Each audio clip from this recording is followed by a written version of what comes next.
இந்து சமய அறநிலையத்துறை அதனுடைய சட்டத்தினுடைய அடிப்படையில் தனக்கு அதெல்லாம் உரிமைன்னு தவறாக புரிஞ்சிருக்கு.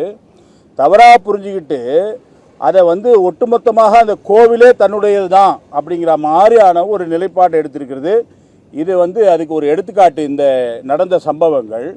இதில் இன்னொரு விஷயம் என்ன சொன்னால், அவங்க ஒரு அதன் அறநிலையத்துறையினுடைய சார்பாக கோவில் நிர்வாகம்னா நான் தான் அப்படின்னு சொல்லிட்டு அந்த மாதிரியான ஒரு போக்கும் இருக்குது. அது முற்றிலும் தவறானது.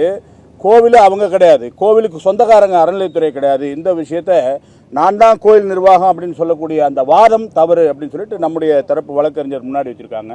ரெண்டாவது, இது ஒரு துரதிருஷ்டமான விஷயம் என்னென்னா, அரசாங்கம் ஒரு தரப்புக்கு உரிமையை வழங்க மாட்டோம் அப்படின்னு சொல்லிட்டு கிட்டத்தட்ட நீதியை சட்டத்தை மதிக்காமல் கொஞ்சம் வரம்பு மீறி செயல்பட்டிருப்பதாக கருது தோன்றுகிறது அப்படின்னு சொல்லிட்டு வழக்கறிஞர் முன்வைத்திருக்காங்க வாதத்தை. அதே போல் 1920 அடிப்படையில் இருக்கக்கூடிய தீர்ப்புலையும் 1996 தீர்ப்பின் அடிப்படையிலே தான் மேதகு ஒரு நீதியரசர் உட்கார்ந்த அமர்வு நீதியரசர் ஜிஆர்எஸ்னுடைய இதில் அதை பார்த்து தான் அவர்கள் பல்வேறு விஷயங்களை முடிவு பண்ணியிருக்காங்க. குறிப்பாக இப்போ இந்த வழக்கு 1996 அந்த நீதியரசர் தந்த தீர்ப்பின் அடிப்படையில் எனக்கோ அல்லது அறநிலையத்துறையோ விளக்கேற்றுங்க அப்படின்னு சொல்லக்கூடிய விஷயத்தினுடைய அடிப்படையில் தான் இது இன்னைக்கு இந்த டிவிஷன் பெஞ்ச்லேயும் அந்த விஷயம் வந்திருக்கு. அதனால் தீர்ப்பு அந்த விளக்கு ஏற்றுவதனோ அப்படிங்கிற அடிப்படையில் தான் இந்த வாதங்கள் எல்லாம் இருக்கணும். ஆனால் அதை விட்டுட்டு ஒட்டுமொத்தமாக கோவில் நிர்வாகமும் சரி, மற்ற அறநிலையத்துறையினுடைய அதிகாரியும் சரி, அரசும் சரி, பக்தர்களுக்கு எதிராக ஒரு தரப்புக்கு மாறாக எதிராக செயல்பட்டிருக்கு அப்படிங்கிற மாதிரியான விஷயத்தை முன்வைத்திருக்கிறார்கள். இன்னும் கூட இது அமைதிக்கு குந்தகம், அதாவது லாண்ட் ஆர்டர் பிரச்சனை அப்படிங்கிற மாதிரியான விஷயத்தையும் முன் வச்சிருக்காங்க. ஆனால் இந்த லாண்ட் ஆர்டர் விஷயம் அப்படிங்கிற மாதிரி அது என்ன பிரச்சனை வர்றதுக்கான வாய்ப்புகளே என்ன, பல இதுக்கு முன்னாடியும் கூட அங்கே பீஸ் கமிட்டி மீட்டிங்கெல்லாம் போட்டு ஒரு வகையில் 2 சமுதாயத்தை சேர்ந்தவர்களெல்லாம் இதுக்கு முன்னாடியே கூட 2005 சமயத்திலேயே கூட அவங்க உட்கார்ந்து இதை பற்றியெல்லாம் பேசியிருக்காங்க. இப்படியாக இருக்கும்போது அந்த சமயத்திலே இந்த வேலைகள்லாம் முடிச்சிருந்தா இந்த சட்டம் ஒழுங்கு பிரச்சனை அந்த மாதிரியான விஷயங்கள்லாம் வந்திருக்காது அப்படின்ற விஷயமும் சொல்லியிருக்காங்க.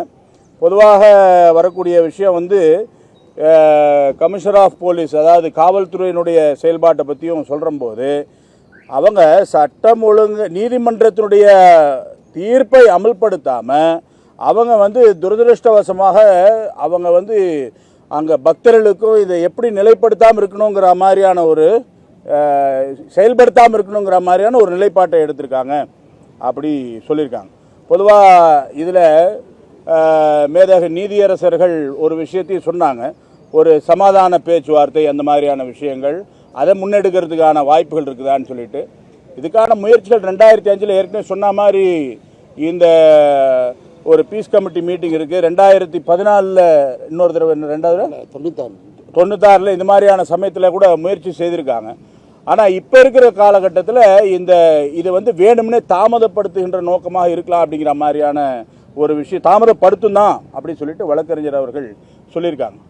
ஒட்டுமொத்தமாக இன்றைய பிறகு நாளைக்கு மற்ற விஷயங்கள் தொடரும். இன்னும் மற்ற மனுதாரர்கள் இருக்காங்க, திரு பரமசிவம் அவர்கள் இருக்காங்க, ராம ரவிக்குமார் இருக்காங்க, சோலை கண்ணன் இருக்கார், கார்த்திகேயன் இருக்கார், இப்படி பல இருக்குது. நாளைக்கு தொடரும் அப்படி சொல்லியிருக்காங்க.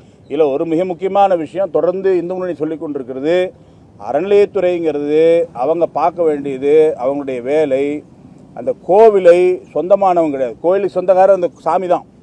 கோயிலுக்கு சொந்தம் அப்படின்னு சொல்ல உரிமையாளர்னு சொன்னால் உரிமை மனோபாவத்தோடு இவங்க செயல்படக்கூடாதுங்கிற விஷயத்தை நாம் முன்வைத்திருக்கின்றோம். இப்படியாக இன்னைக்கு இது போயிருக்கு. அவங்க தரப்பில் சில விஷயங்களெல்லாம் சொல்லியிருக்காங்க, தர்கா தரப்புல இருந்து கூட சில விஷயங்கள் சொல்லியிருக்காங்க. ஒட்டுமொத்தமாக அந்த ஓவியம் மேலே ட்ரோன்லேருந்து எடுத்த இதெல்லாம் வைத்து கொண்டு கூட அதில் இருக்கக்கூடிய அந்த தர்காவுக்கும் இந்த தீபத்தூணுக்கு எவ்வளோ தொலைவு இருக்கின்றது, நடுவில் ஒரு பெரிய பள்ளம் இருக்குது, இந்த நெல்லித்தோப்பு பகுதி, இந்த மாதிரியான பல்வேறு விஷயங்கள் இங்கே ஆராயப்பட்டிருக்கிறது. அதனால் இந்த வழக்கானது நல்ல முறையில் முருக பக்தர்களுக்கு ஏற்றாற் போல, முருக பக்தர்கள் எண்ணுகின்றார் போல இந்த விஷயங்களானது நடந்து கொண்டிருக்கிறது. மீண்டும் நாளைக்கு இந்த மேலும் திருப்பி தொடர்ந்து இந்த விசாரணை நடக்க இருக்கிறது. நாங்களும் உங்களை போலவே ஆவலோடு இந்த முழு விசாரணையை கேட்பதற்காக காத்து கொண்டிருக்கின்றோம்.